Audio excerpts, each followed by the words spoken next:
श्री सीताराम जाजू शासकीय कन्या स्नातकोत्तर महाविद्यालय नीमच में भाभा परमाणु अनुसंधान केंद्र मुंबई के वैज्ञानिकों द्वारा 2 दिवसीय कार्यशाला का आज समापन हुआ। प्राचार्य डॉक्टर NK डबका ने अतिथि वैज्ञानिकों doctor Shilpa Tripathi, doctor Yogesh Kumar, doctor Mangalanand एवं किरण कुमार गोराई का स्वागत करते हुए बताया कि विकसित भारत के लिए न्यूक्लियर एनर्जी का उपयोग करने के संबंध में शोध कार्य बढ़ता जा रहा है। आज द्वितीय दिवस डॉक्टर योगेश कुमार और डॉक्टर मंगलानंद के व्याख्यान संपन्न हुए। डॉक्टर योगेश कुमार ने अपने व्याख्यान में बिजली उत्पन्न करने के साधनों की चर्चा की। इसमें उन्होंने नियंत्रित तथा अनियंत्रित साधनों के बारे में बताया। नाभिक से शुरुआत करके ऊर्जा के साधन जैसे कि गैस, कोयला इत्यादि की रासायनिक क्रियाएं समझाई। इसके बाद नाभिक की ऊर्जा कैसे उत्पन्न की जाती है इस पर प्रकाश डाला। डॉक्टर मंगलानंद ने न्यूक्लियर रिएक्टर संबंधित मिथकों के बारे में चर्चा की। उन्होंने न्यूक्लियर रिएक्टर्स एवं सिक्रोट्रॉन विकिरण साधन से निकलने वाले विकिरणों के बारे में समझाया। कार्यक्रम का समापन डॉक्टर मंगलानंद ने छात्राओं को परमाणु विभाग में मिलने वाली नौकरी के अवसरों के बारे में बताया। कार्यशाला का संचालन और आभार प्रदर्शन डॉक्टर हिना हरित ने किया।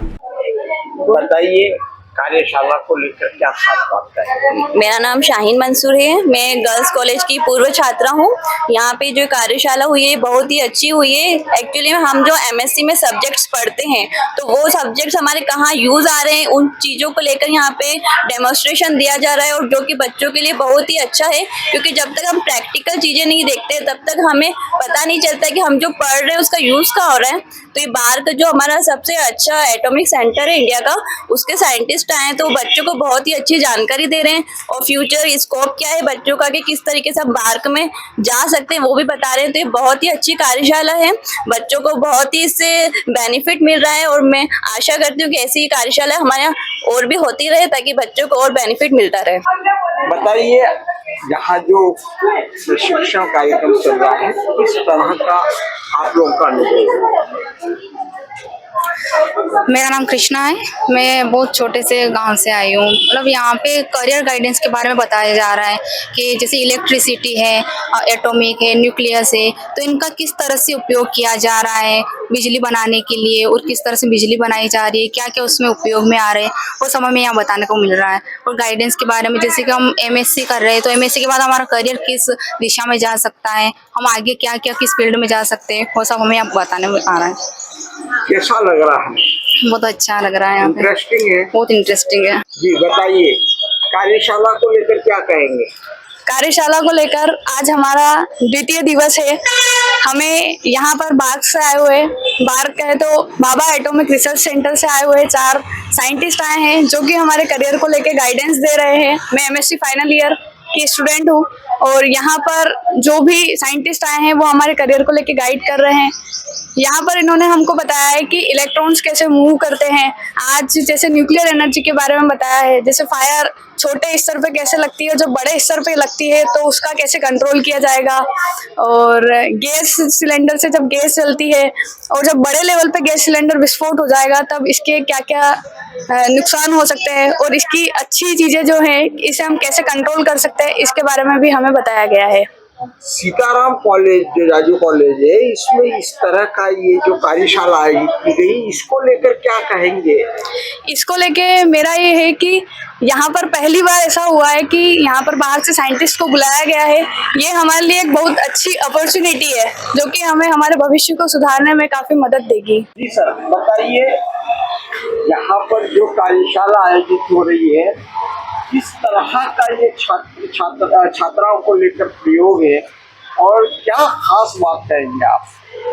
सीताराम जाजू कन्या महाविद्यालय हमेशा नवाचार करने के लिए जाना जाता है, और ये हमारे लिए सौभाग्य की बात है कि हमारे बीच भाभा एटॉमिक रिसर्च जैसे विश्व के प्रसिद्ध संस्थान से 4 वरिष्ठ वैज्ञानिक छात्राओं का मार्गदर्शन के लिए बीच हमारे आए हैं।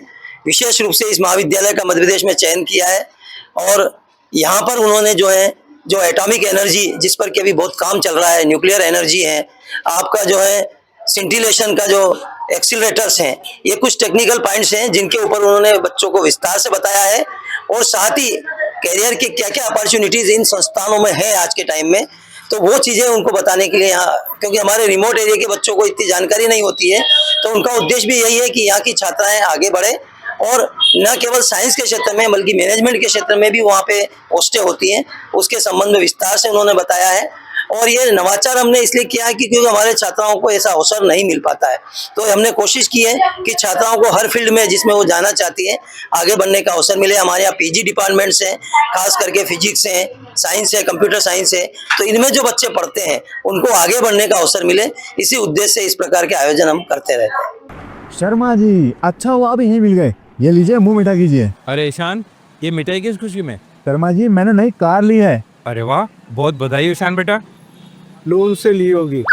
क्या बात है ईशान भैया, नया घर भी बना लिया, नई गाड़ी भी ले ली, कहीं लॉटरी वॉटरी तो नहीं लगी है? हाँ भाई, कोई लॉटरी लगी है क्या?